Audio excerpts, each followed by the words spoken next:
टुन्नी भाई लग रहे हैं, टुन्नी भाई। हाय हैरिस। जी भाई। हाँ, मेरा एक अभी आप किसी टुन्नी से बात कर रहे थे शायद एक से पहले एक के, अच्छा। जो आपको इंडिया वो के टुन्नी बारे पूरे में नहीं थे, काफ़ी बता रहा। वो हाँ? पूरे टुन्नी नहीं, मेरा नहीं ख्याल वो पूरे टुन्नी बन के सामने आए। Okay, okay. मैं एक्चुअली एथिस्ट हूँ और मैं अपने आप को फिर भी हिंदू कहता हूँ, अच्छा। क्योंकि यस, क्योंकि हिंदुइज़्म में ये अलाउड है कि आप किसी को भी मानो या किसी को भी ना मानो। तो इसलिए मैं आपको एक हिंदू एथिस्ट कहता हूँ और मैं किसी भगवान को, किसी गॉड को, किसी तो फिर भी हिंदू कुरीति कहने को। की क्या जरूरत है? नहीं तो फिर हिंदू क्या चीज है? मेरी आइडेंटिटी है।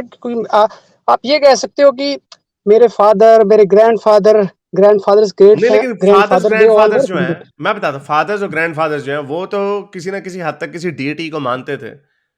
तो आपने इस बिल्कुल। आइडेंटिटी को क्या आपने उसका अचार डालना है? What why? उससे पहले जो आपके ग्रैंडफादर्स थे, हिंदुइज्म से पहले एनिमिज्म में हमारे एंसेस्टर्स बिलीव करते थे, उससे पहले कोई उनका कोई और बिलीफ सिस्टम था। तो आपने इसी को क्यों, इतना इमोशनल अटैचमेंट क्यों है आपकी?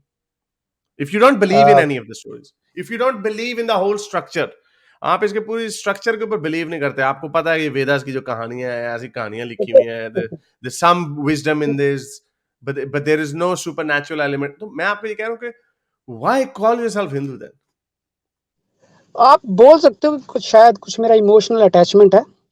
मैं तो जब 8th क्लास में था तब से मुझे लगना शुरू हो गया था कि there is nothing like a supernatural power.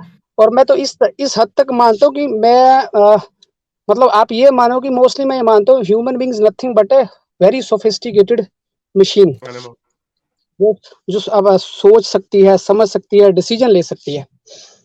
Okay. पर मैं तो ये आपसे एक पॉइंट पे बात करने आया था, बहुत छोटा सा मैं इस पॉइंट पे है, मैं आपका ज़्यादा इसी पे टाइम। आइडेंटिटी के ऊपर हाँ, मैं पॉइंट आपको बता दूं। लोग कहते हैं कि यार क्या हो गया, why do you have to take someone's identity और व्हाटएवर। मैं आपको बताता हूं कि identity on the basis of Hindu, you know, okay, on the basis of Hindu, automatically आपके दरमियान में बाकी ग्रुप्स ऑफ पीपल के साथ लाइन लगा देती है। लाइन यानी it divides you from other people. जैसे आपने हिंदू कहा ना, अगर आप किसी को भी कहेंगे मैं हिंदू हूं, तो उनके ओके, जहन में एक आइडिया आएगा कि Hindus are, they have Bollywood, they have colorful dances, they have very rich culture of astrology वगैरह, and they have 30 million gods। ये आइडिया आएगा लोगों के जहन में, and then again it more adversely, हालांकि आप यू डोंट बिलीव इन, आप इनमें से you don't stand for any of these things. तो ऐसे तो लोग ये भी मानते हैं कि Indian people are snake charmer, but this is not the case ना। नो नो वो नो, उन वो लोगों ठीक है। को मैं आपको बताता हूँ उसकी वजह क्या है। मैं आपको उसकी स्नेक चार्मर्स की वो भी कहीं ना कहीं से स्टेरियोटाइप आता है ना। मैं ये नहीं कह रहा stereotype is a good thing, obviously, चाहे नेगेटिव स्टेरियोटाइप हो या positive stereotype. Stereotypes are stereotypes, and it is an identification of a feebled mind, यानी एक एक कमजोर जहन की निशानी है कि लोगों को स्टेरियोटाइप करके समझते हो, यार ये तो दहशतगर्द है, यार ये लोग तो स्नेक चार्मर्स है, यार ये लोग तो ये हैं, बिल्कुल, बिल्कुल। ये। बट आई एम सेइंग कि आप खुद भी सबकॉन्शियसली अपने आप को सेपरेट कर देते हैं बाकी ग्रुप्स ऑफ पीपल के साथ। आप करते हैं। मेरी मेरी एक एथियस्ट से बात हुई थी, जो वो अपने आप को हिंदू एथियस्ट भी नहीं कहता था। वो कहता था सर मैं अभी भी, मैं खुद भी जाति से नहीं निकल पा रहा। सो मैं आपको बता ओके, दूं, अब जो एक्स मुस्लिम जो एथियस्ट हम अपने आप को कहते हैं, x Muslim is just a political term for now. ये डेड हो जाएगी जब सारे लोग, जब मुसलमानों का, एक्स मुस्लिम का कत्ल होना बंद हो जाएगा, उनकी गर्दनें उतारनी बंद हो जाएगी, तो ये इररेलेवेंट हो जाएगा। You even the term atheist will not be needed in the world जहां पे सारे एथियस्ट होंगे। तो ये हम लोग इस ये यूज जो हम करते हैं उसकी वजह है पीछे, उसके पॉलिटिकल मैसेज है। So anyway, I forgot the point जहां पे मैं लेके जाने लगा था। Okay, okay, okay. मैं जैसे एक छोटा सा पॉइंट कहने के लिए आया था। आपने अभी कहा था कि इंडिया के उत्तर प्रदेश में एक लव जिहाद कानून पास हुआ है। ऐसा कुछ नहीं है। वो अगर कानून वो है something prevention against unlawful conversion और hmm. Inter religious marriage are absolutely allowed. ऐसा कुछ नहीं है। अगर आप उस लॉ को पढ़े ना, उस लॉ में ऐसा मैंने लिखा है कि पढ़ा था, आप मैं किसी आई को मेड अ पैसे वीडियो। का लालच देके क्या हाँ पैसे का लालच है, ओके, तो फिर आप उसको अगर उसको ये भी एक वो आपने कहा ना कि आप, क्योंकि ये बहुत इंटरनेट पे चलता है कि लव जिहाद कानून बन गया, लव जिहाद कानून बन गया, ऐसा नहीं है। उस लॉ को आप पढ़ोगे तो आपको ऐसा कुछ गलत नहीं दिखेगा उसके अंदर। मे बी उनकी इंटेंशन होगी कि they want to reduce the conversion of Hindu to Muslim, मैं मानता हूँ इस बात को, पर आप उसको पढ़ोगे तो आपको उसमें ऐसा मैंने कुछ पढ़ा था, लगेगा नहीं मैं कि आपको ये बताता हूँ, मैंने पढ़ा था उसको। वो वर्डिंग ऐसे ही होती है, वरना यूएन में इस वक़्त आपके खिलाफ बड़ी बातें हो रही होनी बिल्कुल, बिल्कुल। थी, but even then it happened. मैंने पढ़ा था उसमें यही है कि आपने डिसेप्शन से नहीं किया। मैंने इसके ऊपर पूरी वीडियो डिटेल से बनाई थी लव जिहाद लॉ के ऊपर। उसके पूरी जो इंपॉर्टेंट पॉइंट्स हैं वो मैंने पढ़े थे कि आप डिसेप्शन के साथ नहीं कर सकते, आप कोर्स नहीं कर सकते, आप किसी को पैसे का लालच नहीं दे सकते, वगैरह वगैरह। बिल्कुल, मेरा आर्ग्यूमेंट यस। ये है, जो आर्ग्यूमेंट है ना फ्री वर्ल्ड का, कि least amount of intervention in people's lives, ये जो किया गया इस लॉ को बनाने की रीजन क्या थी? उसकी रीजन ये थी कि एक सक्सेसफुल प्रोपेगेंडा किया गया कि मुसलमान हमारी लड़कियों को बहला फैसला के शादियां उनको कर रहे हैं। ये एक प्रोपेगेंडा किया गया था। दिखा निकाल लें कितनी इंटर फेथ मैरिजेस हुई हैं और उनसे अब जाके इंटरव्यू कर लें कि आर यू हैप्पीली मैरिड और नॉट। 10 15 20 केसेस हो गए होंगे, इतना बड़ा India. So why is there a need to for the government to get involved in people's private lives? क्या जरूरत है लोगों की? सो ठीक आई है, गेट इट, उसके अंदर आपका यही है कि पॉइंट बिल्कुल कोercion के सही साथ है। नहीं कर सकते जी। बस सिंपल ये कहना है कि देखिए अब आप लॉ को, जैसे मैंने पहले ही बताया, लॉ को पढ़ोगे तो आपको कुछ ऐसा गलत दिखेगा नहीं, पर आप इंटेंशन पे नहीं, आप कुछ इंटेंशन को जज करना नहीं तो उसका तो उसका फिर आप consequence निकलता ना, अनसाइंटिफिक सॉरी, होगा। नहीं अनसाइंटिफिक नहीं होता, अनसाइंटिफिक नहीं होता, बिकॉज उसका कॉन्सिक्वेंस निकला ना। उसके कॉन्सिक्वेंस क्या निकला? अभी हमने कल ट्रेन पे एक वीडियो वायरल हुई थी, ट्रेन पे एक कपल को उठाया गया, उस लड़के को चपेड़े मारी गई, जलील किया गया, उसको निकाल के लेके गए, ओ वो जी बात लड़की आप को सही भगा कह के रहे गए। तो उसके ये जब आप एक सेंटिमेंट को प्रमोट करते हैं तो ये निकलता है। मैं आपको बताता हूँ इंटेंशन क्या थी ब्लास्फेमी लॉ की इन पाकिस्तान, कि कोई हो, बंदा, ओके। हमने ये लॉ बना दिया है, कोई बंदा अब रसूल अल्लाह की बेहुरमती नहीं करेगा।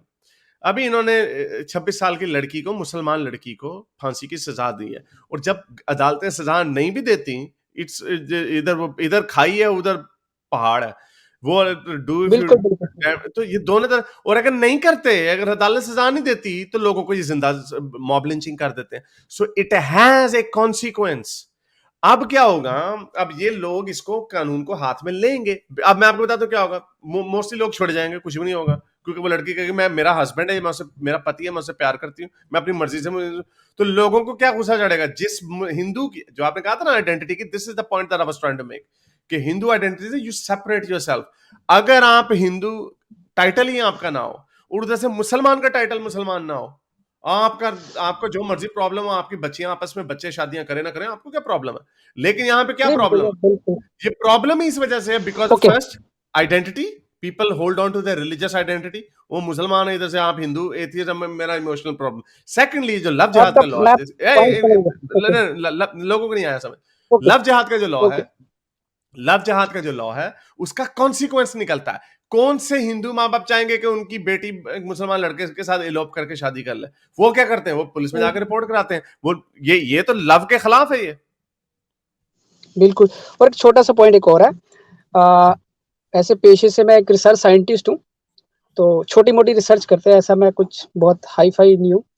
तो पर मेरा मैं अभी मुझे कुछ एक चीज़ रियलाइज़ हो रही है साइंस की। साइंस का आज की डेट में इतना ज़्यादा कमर्शियलाइज़ेशन हो गया है कि now it it starts impacting our environment, और उसका मुझे ऐसा लग रहा है कि अब ठीक है, हम साइंस को बहुत इम्पोर्टेंस देते हैं, पर अब ये कुछ नेगेटिविटी की तरफ जा रहा है। आप देख लो, हमारे पानी पोल्यूट हो गए, हमारी एयर पोल्यूट हो गई, हमारा फूड पोल्यूट हो गया, इतना प्लास्टिक हो गया, एवरीथिंग, चाहे वो मोबाइल फ़ोन ले लो, आप रेडिएशन ले लो। मतलब मुझे ऐसा लग रहा है कि दिस इज़ क्योंकि ये जो कमर्शियलाइज़ेशन शुरू हुआ है ना, मे बी हार्डली 100 साल पहले से स्टार्ट हुआ है। उससे पहले ऐसा नहीं था।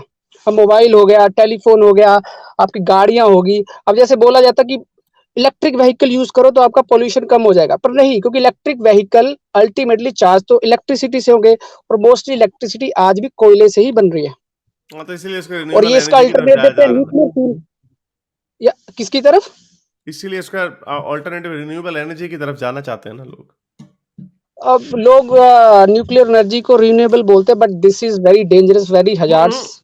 As a No, scientist, no, I no, know. not traditional nuclear energy. जो सोलर और विंड से जो सोर्स होती है वो रिन्यूएबल एनर्जी है। और दूसरा अभी जो सन, जो चाइना ने जो सूरज बना दिया, मैं देख रहा था लोगों ने बेवकूफ बनाया हुआ कि वो जो एक फेक वीडियो उसको, और मिलियन मिलियन लोगों के पाकिस्तान में चैनल है हकीकती, वो जी चाइना ने आर्टिफिशियल सन लॉन्च कर दिया, वो रॉकेट ऊपर जा रहा है, उसको उन्होंने फोटोशॉप करके सूरज बना दिया, सूरज तलू हो रहा है और उल्लू के पट्टों। It's just another Okay. Reactor, it's just another reactor Yes. जिसमें Oh, heavy yes. Water use Fusion होता है reactor. As oppose to uranium जिसका न्यूक्लियर वेस्ट नहीं है। That's the only difference. और obviously it's far better technology जिसको renewable के तौर पे कहा जा रहा है, and it only achieve the temperature on a much smaller scale जो कि सूरज की सरफेस से के करीब गर्म था। तो भाई वो जो काफी ज्यादा था, आप, काफी ज्यादा था। हाँ, आई डोंट नो कितना ज्यादा था, बट व्हाटएवर, इट्स कॉम्परेबल। ऐसा नहीं है कि ऐसा पहले अचीव नहीं किया जा सकता, ऐसा किया जा भी सकता। आपके ओवन के अंदर इतना टेम्परेचर होता है कि आप उसको अगर बढ़ाते जाएं, सो यू कैन अचीव ये। वो जी वहां पे कंस्पिरेसी थ्योरियां कैसी बन रही हैं लोगों की, कंस्पिरेसी थ्योरी, वो जी क़यामत आ जानी यहाँ से, सन, वो कुरान की वो हदीस है मुसलमानों की, सूरज मगरिब से निकलेगा, मैं कुरान में भी है शायद, मगरिब से निकलेगा सूरज। और तो वो कहते हैं ये वाला हुई होगा जो मगरिब से निकलेगा सूरज। तो लोगों को बेवकूफ बनाया जा रहा है, और हालांकि वो देखते नहीं है। मिलियन मिलियन इनके सब्सक्राइबर्स, पर anyway I think we have to wrap this up, ये कहीं और बात चलेगी। चले, okay okay, thank you. Thank you. कभी मौका मिलेगा मैं कुछ पॉइंट्स पे और बात करेंगे। Thank okay, thank you. मेरे इस नेक काम को जारी रखने के लिए मुझे पेपैल या पेट्रियन पे जरूर सपोर्ट कीजिए ताकि मैं अपना पैगाम ज्यादा से ज्यादा लोगों तक पहुंचा सकूं।